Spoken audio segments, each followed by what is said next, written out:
حالة معاذ رمضاني. بسم الله. اوه شيء خطير.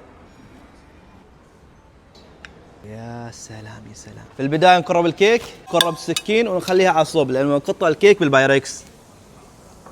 يا سلام. قرب لك ملة، جبن مربعات، جبنة كريمية، قشطة، حليب مكثف محلى وعسل أو سكر وحط صبعك، نزل كريمة الخفق، ثم خلط يا مخلط. القوام مضبوط. على البايركس نحط شو من الخليط. شيل الكيك على الخليط. نزل خليط المانجو. نزل باقي الخليط. آخر شيء رشة نارجيل وعلى الثلاجة 5 ساعات زين بالمانجو وحبة نعناع ما منها فايدة. وهذا حالة معاذ رمضاني بالتعاون مع ريشو كافيه، صار متوفر في كل فروعهم، المزن مول، الكرم وجامعة السلطان قابوس، وحصريا ولفترة محدودة في شهر رمضان بس. تعالوا جربوه واعطونا رايكم.